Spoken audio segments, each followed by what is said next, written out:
from Detroit Velodrome. Welcome to the GCN Show.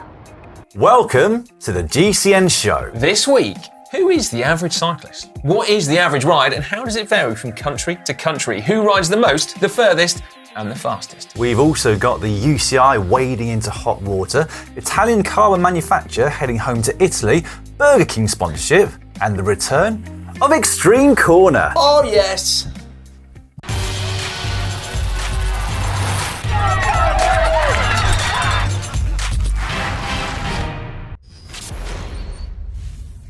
This week in the world of cycling, we learned after the World Cup travel to the Italian Alps that cyclocross is as good to watch on snow as it is on mud, and there's a lot less cleaning to do afterwards. Yeah, although, are you sure that Marianne Vos would agree? And if you're wondering, by the way, why that post didn't move, this is how it was installed in the first place.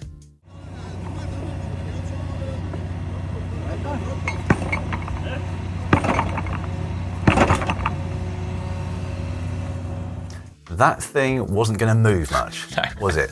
We also learned that the spectator who infamously took down half the peloton at the Tour de France after Tony Martin hit her sign has now been fined €1,200 for reckless endangerment and involuntary causing injury. Yeah, I smirk just because it sounds a bit bizarre, like hit her sign. But anyway, there we go.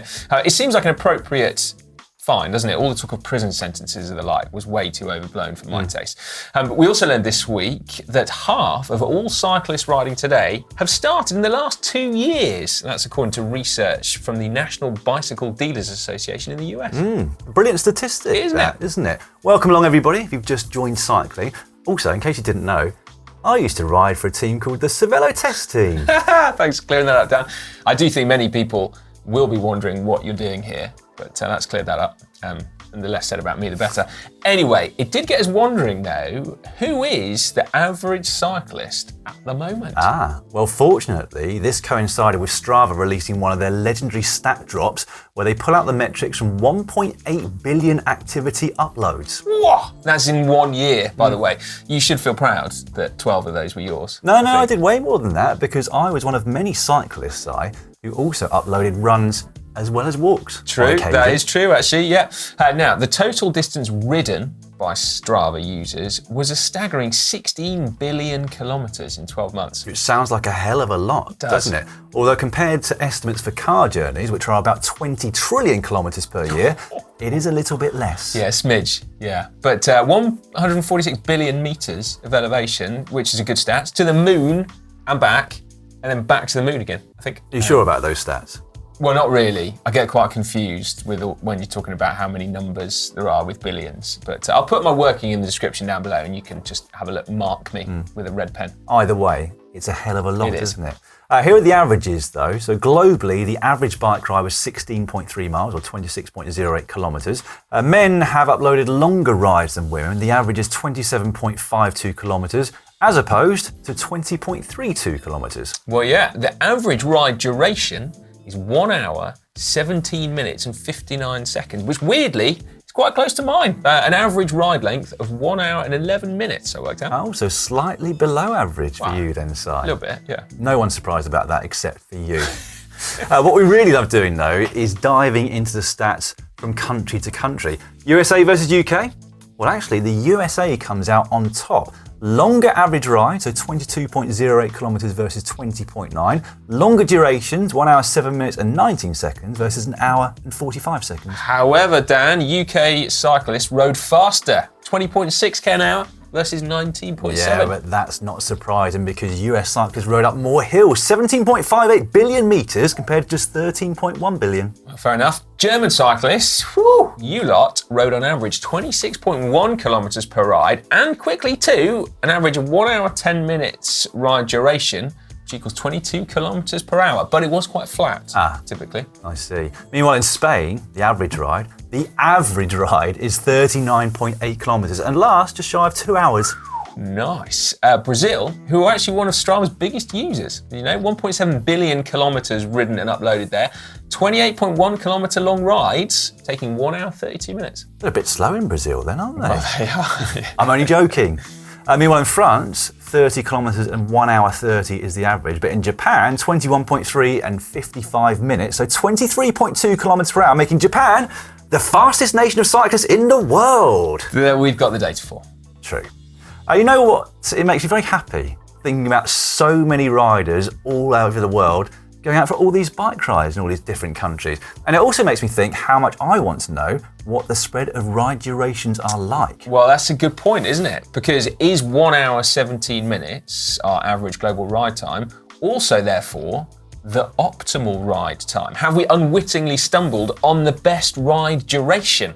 I mean, I like that duration, It's really. very close to yours, isn't it? Well, it is short enough to go really fast and not come completely unstuck. Not so long that you don't get too tired. And you can squeeze a bike ride in without pissing off too many people, whether that's your work that you've just bunked off or your family that you've just sacked off to go riding. I do wonder, though, whether the uploads of indoor cycling activities have lowered those average durations on Strava. Yeah, 1 hour 17 is long for indoors, isn't it? I'd sweat so much in that time that I'd look like a prune by the end of it and wake up with a hangover the next day. Yeah, and that is not a very good reason to have a hangover. It's definitely not, no. Indoor training. What do you lot think is the optimal ride duration? And do you ride more or less than the average Strava user? I have a hunch more as people watching GCN, but we'll see in the comments below. We will indeed. I wonder whether we should cross-tabulate against meteorological data, Dan. I just have a feeling that in Spain I would go for 40k Longer bike rides rides, as well. Yeah.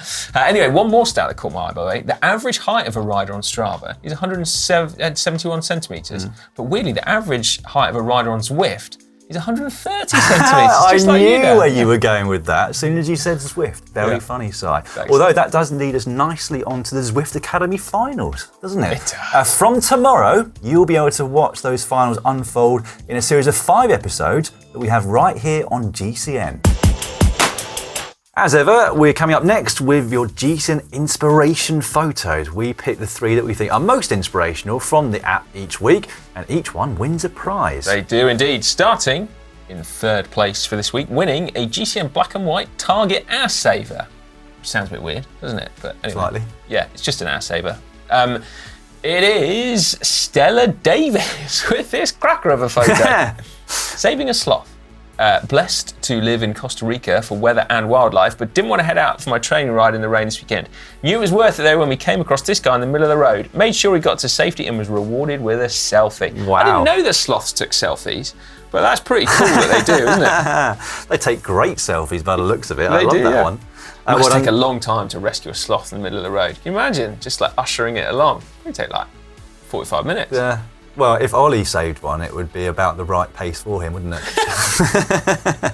That's because Ollie walks slowly. He does, He rides slowly. Oh, yeah, sorry. Ollie walks remarkably slowly, doesn't he? He does, yeah. Around the office. I mean, yeah, you wouldn't want to walk to the shops with him because you'd be there at midnight.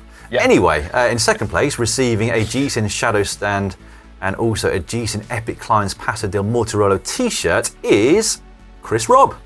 First ever race, aged 52 and inspired by watching the cyclocross races on GCN Plus, I entered and took part in my first ever race, the Welsh Cyclocross Championships in Pembrey, Llanelli. Brilliant stuff. Llanelli, I think. Oh, sorry. Yeah, I knew I was going to get that. I took a run up to that and I thought I'm going to get this wrong, and I did. Yeah, you did. Anyway, that is, well, we're very glad that we have inspired you Absolutely. through GCN Plus and our coverage to get into racing, because it doesn't matter where you finish, if you enjoy it, that is all that matters. Does it? I've actually entered a cyclocross race. Have you? Yeah, I have, yeah. Didn't want to say, but I just thought I'd In the tell you. veterans category? No. Not yet. Not quite there yet. Oh, Almost. No. Yeah. Yeah, watch this space. We'll see how it goes. Right then. Well done, by the way. That is proper cool, actually, just to lend my support. In 1st place, winning a GCN Classic Zip hoodie in burgundy, like this. A GCN Elite water bottle, clear. Very specific, isn't it? And then a GCN Shadow Stand Photographer Edition is this one from Danilo89, taken in the hills around Buchs, St. Gallen, Switzerland. And look at that. Autumn is coming to an end, Danilo says. Just around the mountains behind my place. Wow, a foggy day in the valley doesn't mean one can't chase the sun up the mountains. I know I've said this before, but there is nothing quite like starting a foggy ride, climbing and emerging from that fog into the sunshine, is there? Yeah, that is Absolutely incredible. Brilliant. And look at the photograph he's taken of the clouds below him and the fog below him. Wow. I've been having a big, I don't want to say argument, more of a debate in the comment section under several GCN videos now about when winter starts. When do you think winter starts? November. What? That's a curveball. Really? November the what? Well, I divide my season into 3 months, so I think I've got December, January, February as winter, then March, April, May as spring. So 1st of December, right? Yeah. Roughly? Yeah. So meteorologically speaking, it's the 1st of December, but apparently the astrological calendar says the 21st of December winter starts. No. I know! Well, let us know what you think in the comment section. Things start, that's the shortest day. That's when things start getting a bit lighter again. Exactly. And by that reckoning, midsummer, which is the 21st of June, is actually the first day of summer. The midsummer. Yeah, exactly. So, if we could get involved in the comment section, we need weather people, meteorologists, and, old school calendar people. This is going to be fascinating. Right, okay, anyway. No, that was a cracker of a photo. Let's get back to business, shall we? Let's get back to business.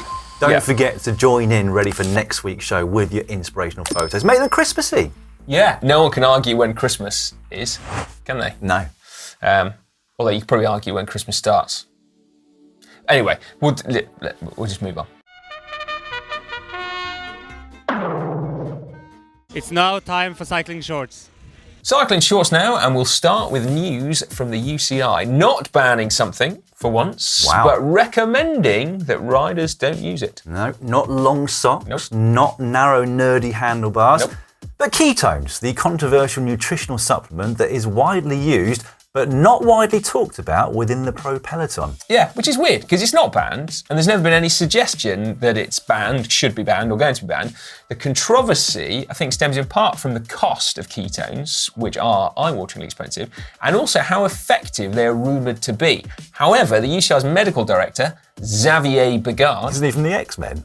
No, that's Professor Xavier, I think. But anyway, he said in an interview with L'Equipe that there's no scientific evidence to say that ketones work, but he's commissioned a study to find out more.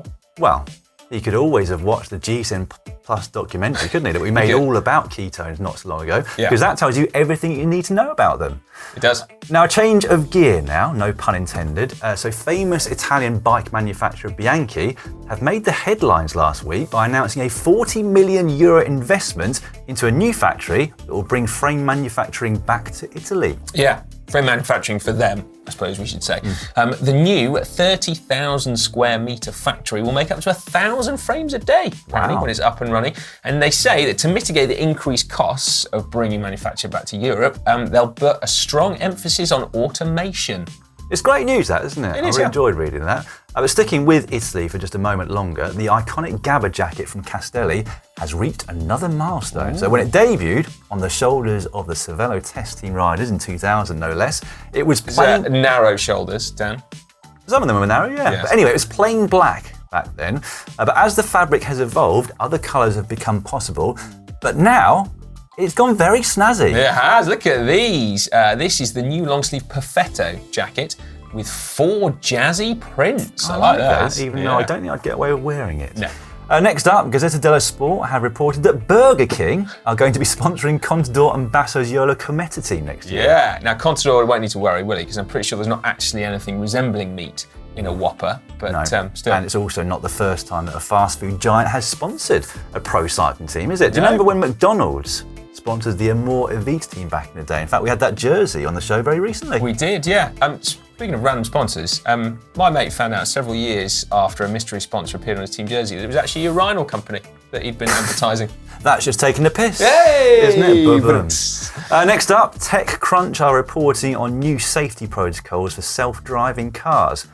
So Argo AI, which is an autonomous driving technology company, has teamed up with Lab. You know what that is? No. League of American Cyclists, basically surveying a whole group of cyclists in order to find out how AV cars best look at cyclists, because it has been a problem in the past where they don't know how to deal with cyclists on the road because apparently they're random.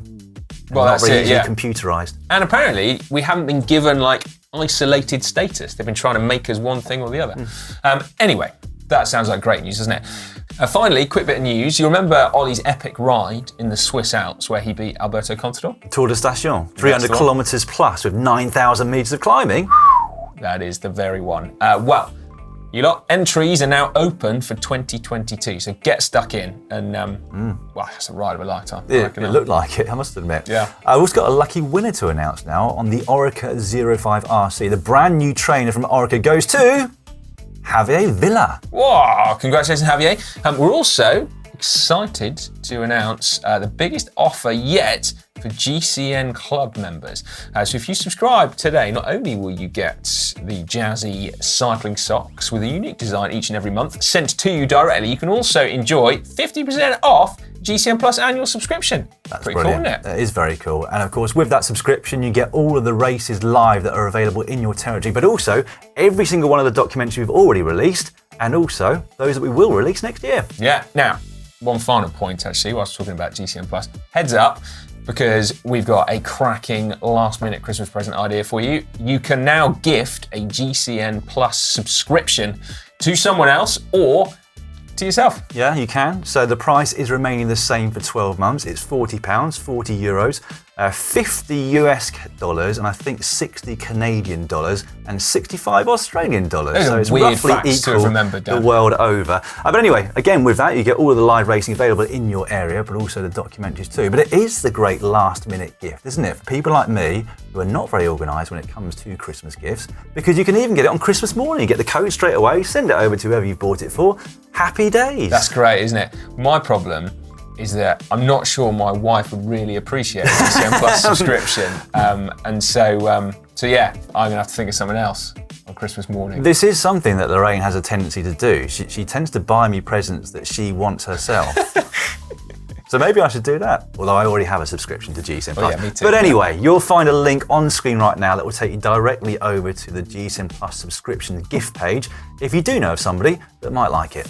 What you could do is you could just sort of surreptitiously leave the GCN show on really loudly in a room with your loved one and just be like, listen to that bit, listen to that bit. Yeah. That might work as well. That sounds very surreptitious. It does, yeah. Hack / Bodge of the week now. off the blocks First this week, up, Aussie in Japan with this. How did I even manage that? On a 600 metre gravel climb with up to 19 degrees mid-ride, there was a terrible noise and I came to a grinding halt. Took a while to figure out and thought I was stuck in the middle of nowhere, ride buddies out of sight, managed to drop gears, move chain on rear by hand, drop chain on front and put it back on again. I cannot believe that there was not some kind of terminal mechanical problem with that mess. I mean, looking at it, I'm thinking like, surely you've got to have lost your rear derailleur or something. That is impressive.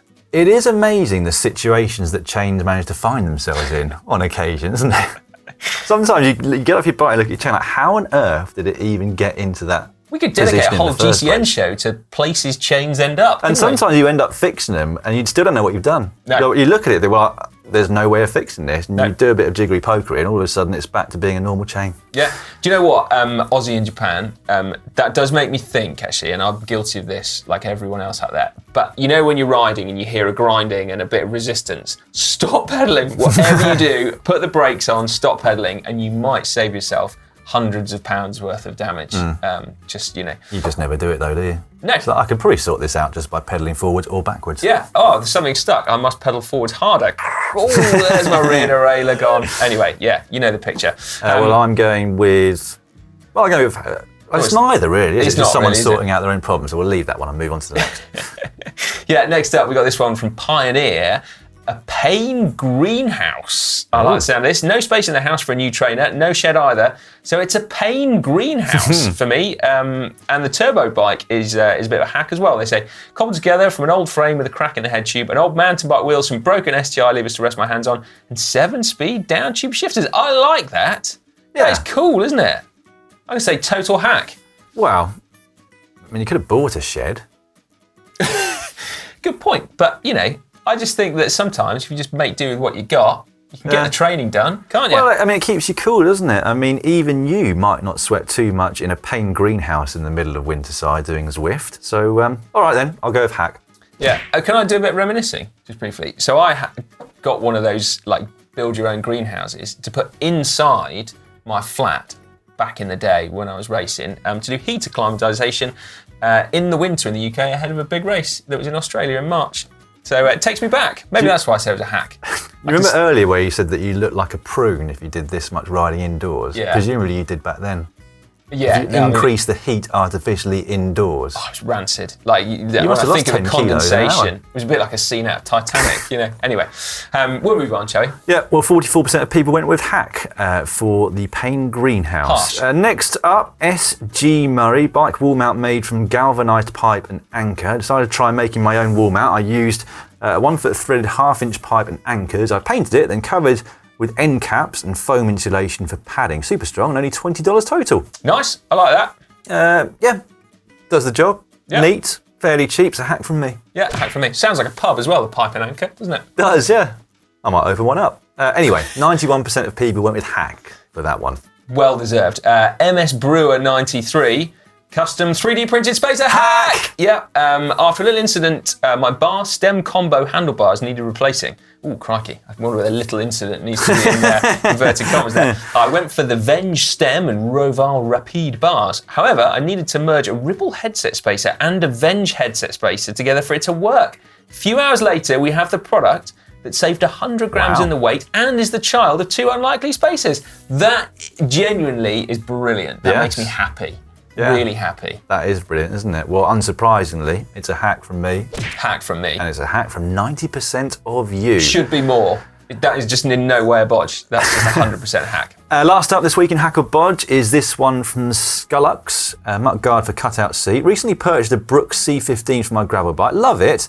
But with full conditions, I found that mud and water was being splashed up through the cutout onto my shorts, making for soggy sitting and questionable mud marks. I took some measurements of the saddle and went about designing a custom snap-in muck guard, and after a few trial fittings and trimmings, I got a final design that fits and works like a charm. Nice. I like that very much. The only thing, I'm just wondering, I hope, Skullux, that it's not too snug a fit, because otherwise you're going to have to drill some drain holes in there, because the last thing you want is for a cutout on your saddle to fill up with water and mud, because then you really will end up with a soggy perineum. Yeah, well, you wouldn't want to use that on an indoor trainer, would you, for that reason? Well, no, I mean, that would be good, because then all the sweat would, would gather into the... yeah, good point, sorry. don't know why. Into a puddle that you just described. Yes, exactly. Oh, that's right. There's a thought for you. Yeah. That's where the audience retention ends for this week's GCN show.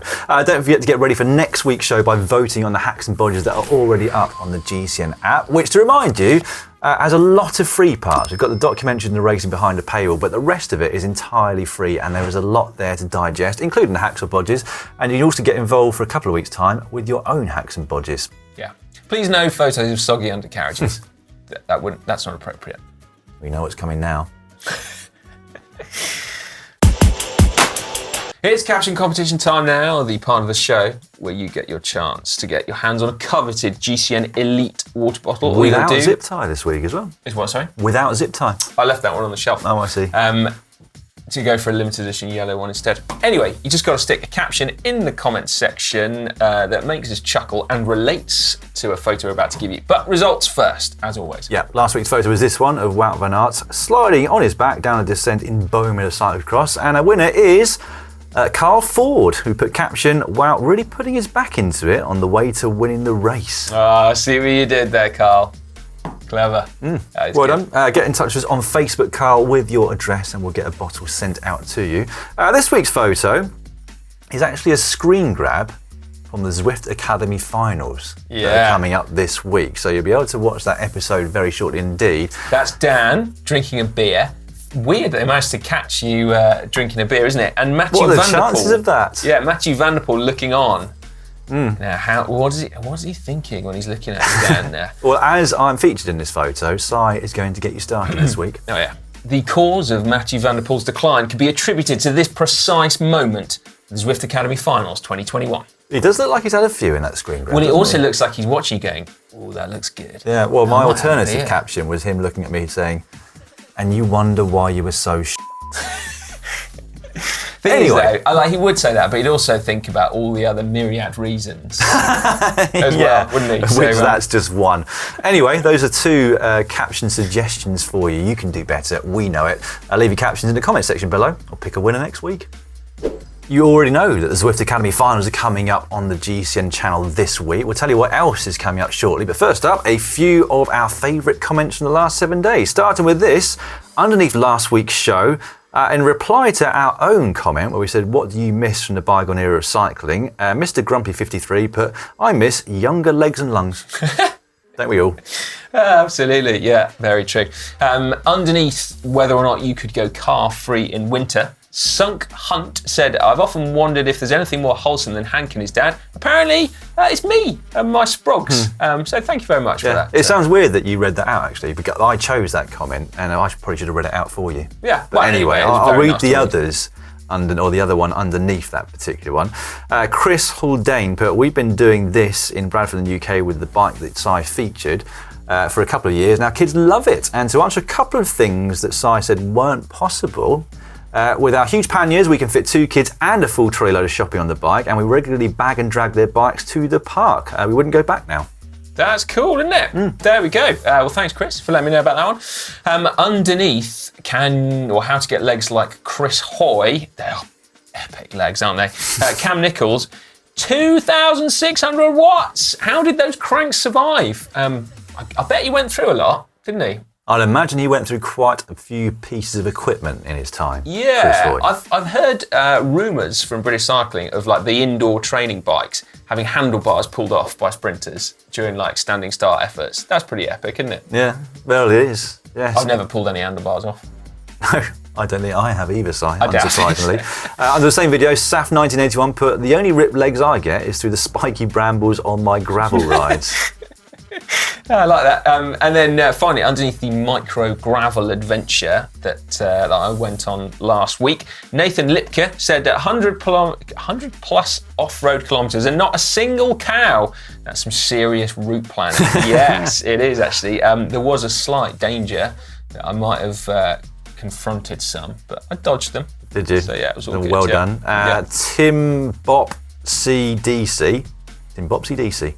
So Si is like a happy kid bunking off school to do his favourite thing. Legend is what they signed that off with. Yeah. Well done, Si. Yeah, to be fair, there is almost nothing better than going for a bike ride on a weekday, is there? When everyone else is either at school or work. No, I'm not entirely sure you should have been doing it. But it went out on GCN. So we made a video about it. It's fine. It's absolutely fine. Right, well, I'm going to start making some more videos. This week, Si.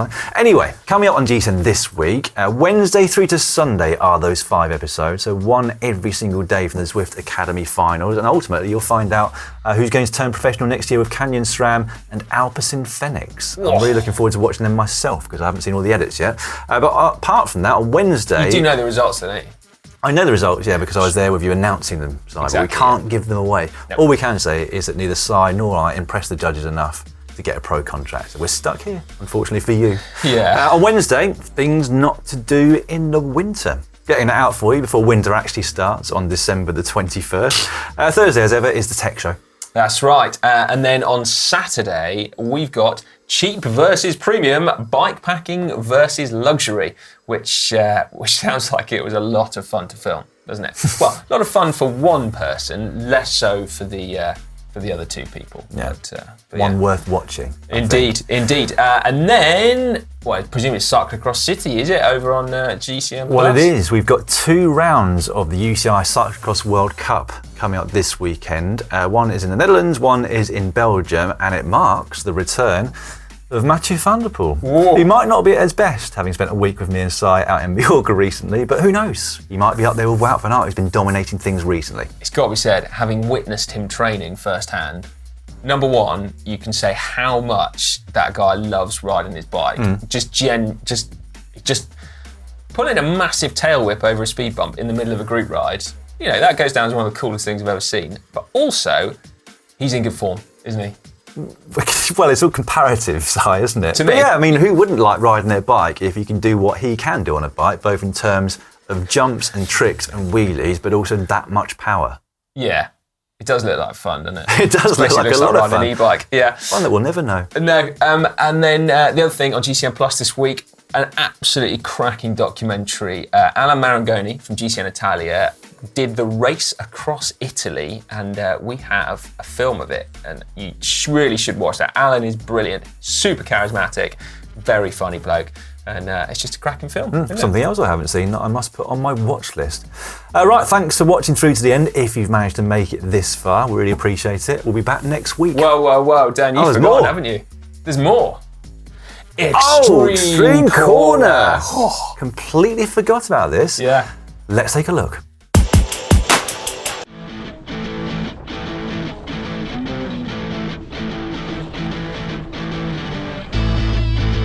That looks good, doesn't it? Looks great fun, I've got to say. And he does a lot better than Hank did a couple of weeks back, even though he was on a cyclocross bike. That incidentally was Dan Suter taking advantage of the fun to be had at a ski resort when you go over for a World Cup cyclocross race. Indeed.